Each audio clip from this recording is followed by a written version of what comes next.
Hola, yo soy Douglas Pollock, soy ingeniero civil industrial de la Universidad de Chile y en los últimos 6 años me he dedicado a estudiar el cambio climático desde la perspectiva de la economía y la ciencia, así como la posición oficial de Naciones Unidas sobre este mismo tema. Podría resumir que los dos eventos principales en este periodo ha sido mi asistencia a la conferencia climática considerada la más importante del mundo, ambas dirigidas exclusivamente a los ministros y asesores del presidente de Estados Unidos.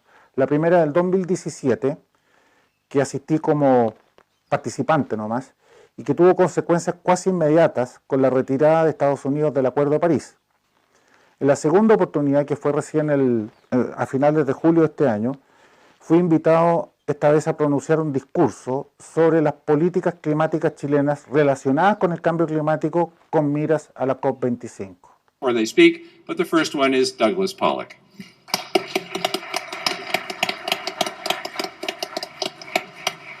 As it was until the early 90s.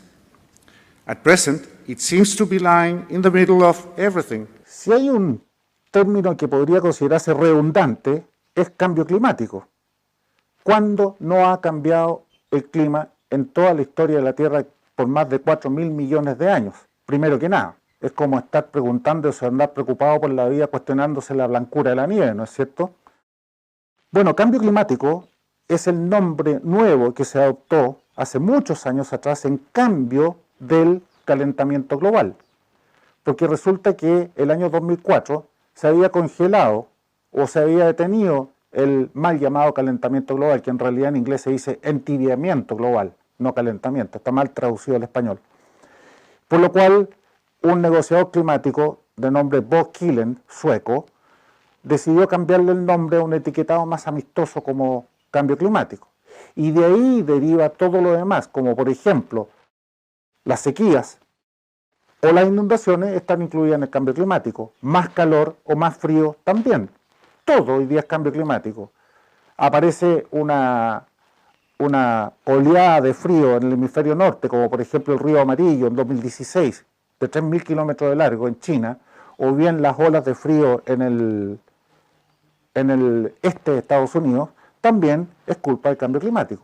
Hoy día cualquier cosa es cambio climático, incluyendo el derrumbe de esta casa que hace unos pocos días atrás mató a 7 personas en Valparaíso. El presidente de la República culpó al cambio climático. Entonces, ¿hay ignorancia de parte del gobierno? Ese punto es muy sensible, Cristian. Yo simplemente lo separo en dos posibilidades: o una incompetencia absoluta o bien fraude. No hay más. ¿Y la Tierra se ha calentado realmente? Entibiado, digamos. Sí. Sí. Bueno, es cierto, el planeta se viene calentando más o menos desde 1720, que fue el pic de lo que se llamó la mini era de hielo, que duró 500 años, entre 1350 aproximadamente hasta 1850. Y fue en los años en que se le llamó el mínimo Maunder, cuando la radiación solar que llegaba a la Tierra era mínima. En esa época se medía con las manchas solares. Había 0 manchas solares, hubo 0 manchas solares durante 70 años. Desde ese pic la Tierra se viene calentando, es decir, 230 años antes de cualquier influencia teórica del hombre, que partió, como se llama, la era industrial en 1950, con el gran desarrollo industrial de la humanidad después de la Segunda Guerra Mundial. ¿Han existido en el pasado calentamientos globales sin la influencia humana? Desde luego. Es decir, este pequeño entibiamiento ha sido el más débil desde los últimos 10.000 años. Hoy día podemos decir con tremenda precisión y certeza de que solamente el 5% del tiempo en este periodo de 10.000 años la Tierra ha estado más fría que hoy. Y todos los calentamientos globales anteriores a este han sido más intensos y hasta como se está viendo hoy día de mucho mayor duración, como por ejemplo, yendo hacia atrás en el tiempo, el periodo de la Edad Media, entre los años 950 y 1350, muy superior. A ese sí se le puede llamar calentamiento global y se le llama el óptimo climático. Fue la época en que se construyeron los castillos y las catedrales más grandes de la humanidad que existe hasta el día de hoy, como por ejemplo Notre Dame, la que se incendió recientemente. Fue la época en que los vikingos colonizaron Groenlandia durante más de 100 años. Tenían pastizales, viñedos, ganado, bosques, y los pilló la minera de hielo y sucumbieron allá. O sea, había calentamiento global y vivían perfectamente. Absolutamente, la humanidad prosperó como nunca en toda su historia. Anterior a eso tenemos el calentamiento global de la era de los romanos. Cuando nació nuestro Señor Jesucristo, ya estaba la Tierra en un proceso de calentamiento global, que también duró cientos de años. Anterior a eso, el calentamiento global de la era de los egipcios. Anterior a eso, el fin de la era minoica o el fin de la era del bronce. Y anterior a eso, dos tremendos calentamientos global post-deglaciación, hace 5.000 años atrás, entre 5 y 7.000 años atrás. ¿Hubo muertes debido a este calentamiento global? Hubo prosperidad. El frío mata 20 veces más seres humanos que el calor. ¿Tiene alguna utilidad el CO2? ¿Sirve para algo a la humanidad? El CO2 es nada menos que el gas de la vida. Y hoy día estamos en el mínimo de toda la historia de la Tierra, perdón, no de la humanidad, de la Tierra. Un poquitito menos de CO2 en la atmósfera y van a empezar a morir las plantas y los árboles. Y detrás muere la especie animal, el reino animal, ¿no es cierto? ¿El CO2 está satanizado por Naciones Unidas? En realidad, la ONU recogió lo que satanizó Obama cuando recién asumió como presidente el año 2009, en cuyo gobierno la EPA, o la Agencia Ambiental de Protección Ambiental Norteamericana, decretó que el CO2 es un gas contaminante y perjudicial para la vida humana. En realidad es todo lo contrario, es vital para la vida humana y de hecho, entre los años 1982 y 2014, la Tierra, producto de este pequeño aumento en 0,01%, la Tierra se enverdeció en un 15%, 70% de ello, o 10%, directamente causado por ese aumento pequeño de CO2. Áreas como el desierto de Sahara, se redujo la área desértica del Sahara en 300.000 kilómetros cuadrados, 3 veces el tamaño de nuestro pequeño desierto de Atacama. ¿Es eso malo o es bueno para la humanidad? La Tierra se ha enverdecido. Áreas enormes en el desierto de Australia lo mismo. ¿Es el CO2 el causante del calentamiento global en la actualidad? No, no lo es y nunca lo ha sido. Y esto lo voy a explicar con un ejemplo que les va a quedar muy claro al tiro inmediatamente y que destruye la teoría oficial de Naciones Unidas. En las últimas 8 deglaciaciones y periodos interglaciales, que estamos hablando de 810.000 años, cuando ha empezado el enfriamiento global, o sea, cuando la Tierra ha entrado en estos periodos de glaciación que duran más o menos en promedio 100.000 años, el CO2 ha estado en su nivel máximo, muy parecido a los 400 partes por millón o 0,04% de la actualidad. Y cuando ha entrado en los periodos de calentamiento global o periodos interglaciales que duran más o menos 10.000 años, el CO2 ha estado en su nivel mínimo. ¿Dónde está la influencia del CO2? ¿Qué produce los calentamientos globales? La grande fuerza de la naturaleza, principalmente el Sol, y las variaciones de la rotación de la Tierra en torno al Sol, que pasa elíptica a circular en un periodo más o menos 110.000, 115.000 años, los periodos de Milankovitch.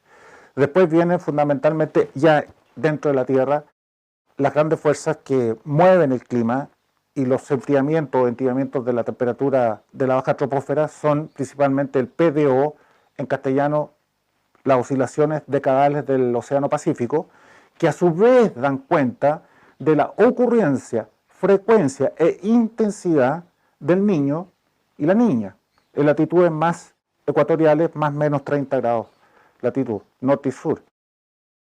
Y también hay otras como que no voy a entrar a explicar aquí, la radiación estelar, pero principalmente el Sol en el largo plazo, esa es la que manda. Tú sacas el Sol de la ecuación y seríamos más fríos que Plutón, ¿no es cierto? ¿Es el CO2 un gas de efecto invernadero? ¿Ese CO2 es un gas de efecto invernadero? Sí, sí lo es.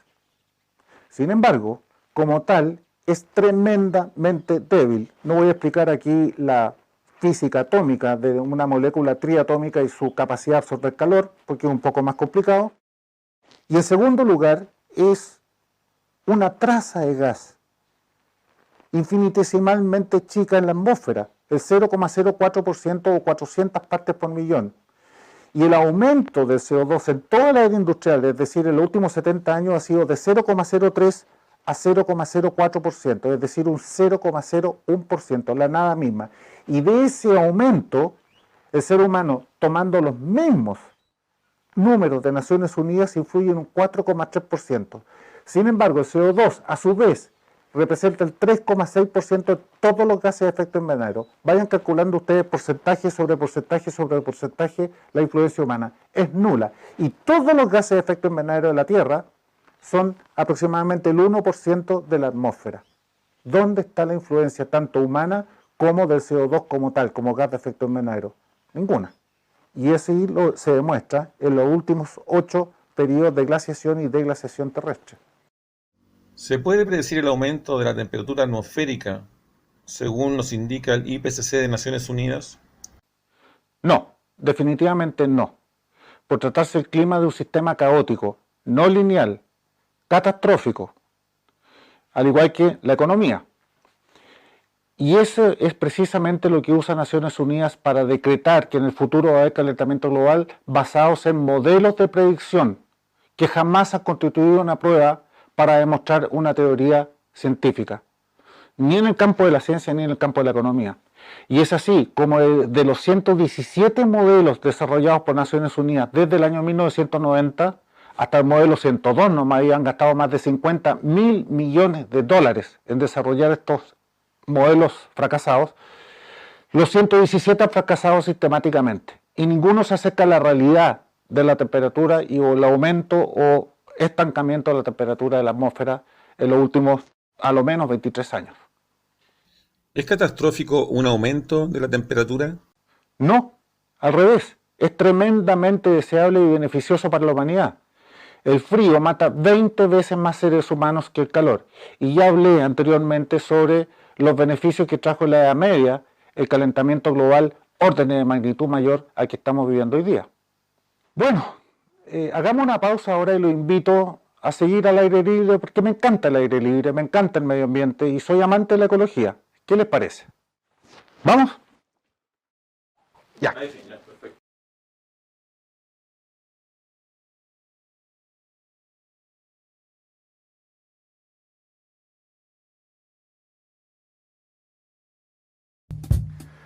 ¿Por qué se va a realizar la COP25 en Chile? Por dos motivos. El primero de todo, que es el más importante diría yo, es porque Chile se transformó en el país regalón de Naciones Unidas por su acción climática impecable. Es como su marioneta. Y esto reconocido por Al Gore y por las Naciones Unidas cuando le regaló a Bachelet el premio Campeones de la Tierra en diciembre del año 2017. La otra razón es un poco vergonzosa, que es simplemente porque Brasil le cerró las puertas en las narices a Naciones Unidas y no quiso que se realizara esta COP25 en su país. Esto fue en diciembre del año pasado en la COP24 en Katowice, Polonia. Y a raíz de eso, entonces, nos dejaron como bailando con las Naciones Unidas, tuvo que bailar con la fea que es Chile. En la COP25 o el cambio climático, ¿un gran negocio para Naciones Unidas? Evidentemente que sí, pero sin embargo no es su objetivo final, hacer un gran negocio, porque dicho sea de paso, como ustedes sabrán, el negocio de las drogas en el mundo mueve 650.000 millones de dólares al año. ¿Saben cuánto mueve el negocio climático en el mundo? Naciones Unidas a la cabeza, el doble, 1,3 trillones de dólares al año. Ahora, evidentemente es un buen negocio y ahí ven ustedes los gobernantes como de Occidente están todos comprometidos con este fraude. El objetivo final de Naciones Unidas son dos. Primero, la repartición igualitaria de la riqueza a nivel global. ¿Les suena conocido eso? Socialismo, por ejemplo. Y el establecimiento de un gobierno global liderado por Naciones Unidas. Eso lo dicen hoy día sin ninguna vergüenza en sus tratados, específicamente el Tratado Copenhague de noviembre del año 2009, anexo 1, párrafos 36 y 38. Ahí está, lo dice manifiestamente. y lo dicen en sus informes de evaluación, a lo menos en el cuarto y en el quinto de los años 2007, 2013 y 2014 respectivamente, sin ninguna vergüenza. Se justifica entonces que Chile adopte medidas de mitigación y adaptación al cambio climático siempre traducidas en impuestos y regulaciones y que siempre también impactan a los más pobres de cualquier país. No, bajo ninguna circunstancia. Y esto lo voy a explicar de una manera opuesta. Supongamos por un momento que la teoría de Naciones Unidas fuera verdadera. Aún así, no se justifica bajo ninguna circunstancia, toda vez que los países que representan a estas alturas más del 60% de las emisiones globales de CO2, China, India, Rusia y Estados Unidos, por distintos motivos, están de hecho fuera del Acuerdo de París, siendo que Chile representa apenas el 0,25% de esas emisiones globales. Además, hacia octubre del año 2018, y esto dicho por la presidenta del IPCC en conferencia de prensa mundial, el 92% de los países firmantes del Acuerdo de París no han pagado sus obligaciones financieras para salvar al planeta del apocalipsis. No se justifica bajo ninguna medida. En otras palabras, aunque cerráramos la economía de Chile, el impacto para salvar al planeta del Armagedón sería nulo. ¿Por qué el gobierno de Chile está impulsando tan agresivamente las campañas de mitigación y adaptación de cambio climático? Y me refiero al gobierno de Chile principalmente, esto partió con Lagos, pero de forma muy agresiva por los últimos dos gobiernos, el de Bachelet y el de Piñera. Yo no lo sé. Lo que sí puedo deducir por descarte son dos cosas. Ninguna de las dos, por supuesto, se justifica. Por un lado, una tremenda incompetencia, y que algún día salgan diciendo es que yo no sabía, eso no es justificable para gobierno alguno, de tirar al tarro la basura de la economía de un país, como lo está haciendo este gobierno. Y la otra es sencillamente fraude o cómplice activo de una estafa, que es como lo definió el gran científico norteamericano de la NASA, precursor del proyecto Shuttle, John L. Casey, que dijo textualmente en su libro The Cold Sun, o El Sol Frío: el calentamiento global es la estafa más grande jamás perpetrada sobre la humanidad en toda su historia. ¿Qué razón tenía? Bueno, como decía al principio de esta entrevista, yo podría resumir mi desempeño en este campo del cambio climático en dos grandes eventos que fueron mi participación en dos conferencias consideradas las más importantes del mundo. Una en marzo del 2017, en donde asisten los más grandes científicos del mundo, y esa conferencia, al igual que la que fui recién, fue dirigida exclusivamente a los ministros y asesores del presidente de Estados Unidos y a algunos congresistas, principalmente senadores y algunos representantes. El resultado casi inmediato que tuvo esa conferencia del 2017 fue el retiro y el convencimiento al presidente Trump de salirse del Acuerdo de París, cosa que hizo en junio siguiente. En esta oportunidad, este año, en julio de este año, 25 de junio, fui invitado esta vez a pronunciar un discurso sobre las políticas climáticas, las políticas energéticas de Chile, vinculadas al cambio climático, con miras a lo que va a ser la COP25 en diciembre. Discurso que cualquiera puede ver en YouTube. ¿Hay alguna situación o algo divertido, simpático o tal vez importante que me haya pasado en todo este periodo? Hay muchos, pero hay uno que me gustaría resaltar por sobre los demás. En marzo de este año se formó una especie de movimiento para apoyar al gran científico William Haber, que hoy día es asesor en ciencia y tecnología del presidente Trump, para que él liderara lo que en su inicio se llamó el Comité Presidencial de Seguridad Climática, que pretende filtrar todos estos informes corruptos de la ciencia hoy día y pasarlos por el sedazo de la ciencia auténtica. Después se le cambió el nombre y se pasó a llamar Comité Presidencial de Ciencias Climáticas. Entonces, uno de los correos que me llegó de Estados Unidos ha sido un link con la posibilidad de mandarle directamente una carta al presidente de Estados Unidos, cosa que hice. Una carta muy simple y muy breve, apoyando que él eligiera a su asesor en ciencia y tecnología para liderar este comité presidencial. Pues bien, a los 4 días recibí una carta directamente del presidente Trump agradeciéndome la que yo le había a su vez mandado 4 días antes. Y aquí está. Si quieren la pueden ver acá. Una carta del presidente Trump. Y yo quería resaltar esto porque en julio del año pasado hice lo mismo con el presidente de la República chileno, al cual le mandé un documento científico respaldado por 8 de los más grandes científicos de la actualidad en ciencias climatológicas, con copia a 4 de sus ministros. Jamás recibí respuesta alguna o acuso de recibo alguno. Sin embargo, el presidente de Estados Unidos, ante una humilde carta mía, obtuve respuesta casi inmediata. ¿Y por qué no me habrá contestado el gobierno chileno? No lo sé. Yo pienso que simplemente es porque van en la dirección absolutamente opuesta a la verdad de lo que la ciencia y la evidencia científica nos indica. Que no hay tal cosa como una crisis o una emergencia climática o una acción humana que influye en el calentamiento o enfriamiento de la temperatura de la atmósfera. Cuando tú me preguntas si tengo alguna opinión sobre la propaganda que se está llevando hoy día con mira a la COP25 y el miedo que se está infundiendo a los chilenos sobre este cataclismo que se nos viene encima. Bueno, antes que nada yo le diría, queridos chilenos, no tengan miedo, no hay nada de qué preocuparse, absolutamente nada. Este pequeño entibiamiento, porque no es calentamiento, está mal traducido al castellano, este pequeño entibiamiento de unos 0,3, 0,35 grados Celsius que hemos experimentado en toda la era industrial es en gran medida beneficioso para la humanidad. Como dije anteriormente, el frío mata 20 veces más seres humanos que el calor. No hay nada que preocuparse.